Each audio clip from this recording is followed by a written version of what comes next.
The mystical tradition of Kabbalah has a rich history of magical practices and beliefs. Magic in Kabbalah is seen as a means of connecting with the divine, gaining a deeper understanding of the universe, the divine will. One of the key concepts in Kabbalah is the idea of the sefirot. These are 10 divine attributes through which Source interacts with the world. The sefirot are illustrated as the tree of life, which is a central symbol in Kabbalistic magic. This type of magic often uses divine names and symbols that have the power to influence the divine world and bring about changes in the material one. While some may consider the sefirot only as a tool for magic or mystical practices, it's important to mention that this is not their primary purpose. The sefirot are mainly intended to be used as a framework for spiritual development, self-reflection, and gaining an understanding of the divine. The sefirot suggests that the human soul is manifested and expressed through 10 spiritual attributes that are reflected in the physical body. Sefirot 1 is called Chochmah. It represents the initial seed of inspiration. It allows us to be creative and to have creative ideas. Sefirot 2 is called Binah. It represents the development of ideas and allows us to be logical, analytical. Sefirot 3 is called Dat. This represents focus. It gives us the possibility to focus on ideas, thoughts. Sefirot 4 is called Chesed. This represents the power to love, to be compassionate and kind to others. The 5th sefirot is called Gevurah. This represents the power of discipline and restraint. Sefirot 6 is called Tiferet, which is the power to harmonize and empathize, to be balanced. Sefirot 7 is called Netzach. It is the power of determination to overcome challenge. It enables us to be persistent, forceful, daring. Sefirot 8 is called Hod. It represents the power of humility, gratitude, and serving a higher cause. Sefirot 9 is called Yesod. This is the power to focus on others and to build genuine relationships. Sefirot 10 is called Malchut. It represents the power of speech and action, effective communication and leadership. Some traditions have used the sefirot in their magical practices, and they've done so by following these guidelines. First, before attempting to use the sefirot in magic, it's important to have a good understanding of what they represent and how they relate to each other. Second, each sephirah has its own correspondence in terms of elements, colors, planets, and other attributes.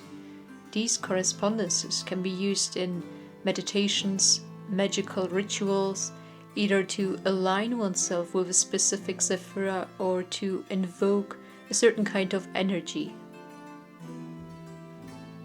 Fourth, one technique for using the sefirot in magic is to visualize the sephirotic tree as a three-dimensional structure. This can be used as a focus for meditation, or simply as a tool to invoke specific energies. Fifth, some practitioners use mantras, invocations associated with the sefirot in their magical practices. These can be spoken aloud or used as a focus for meditation. Like chakras, the sefirot are energy centers. They are gateways through which divine energy radiates into existence. The sefirot form together the tree of life, which is considered to provide a map for understanding the energy flow of the human body. The tree of life is used to understand why people, events, or things manifest into our life. In essence, an advanced practice of Sephiroth represents a practice of awareness. Another important practice in Kabbalistic magic is known as Theurgy, which involves the use of ritual and prayer to achieve a state of mystical union with Source.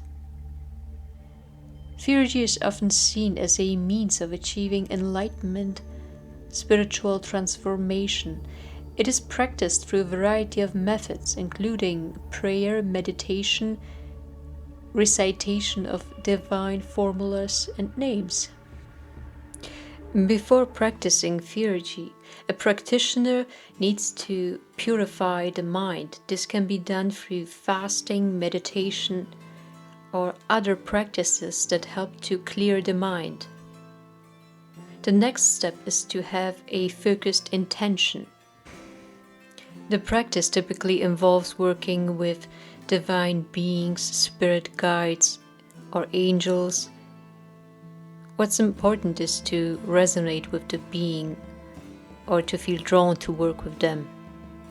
The next step is to create a sacred space. Theurgy often involves creating a space that is conducive for spiritual work, so this might include using incense or candles or other means just to purify the space. Once the sacred space has been created, the ritual can be performed. The exact steps of a ritual will depend on the tradition followed and the specific goal of the ritual. However, in general, the ritual might involve invoking a spiritual being, offering prayers, and performing symbolic actions that represent the intention or desire. Throughout the practice, it's essential to maintain a clear focus of the intention and to stay connected with the spiritual being that is supporting the practice. Once the ritual is complete, it's essential to take some time to reflect on the experience.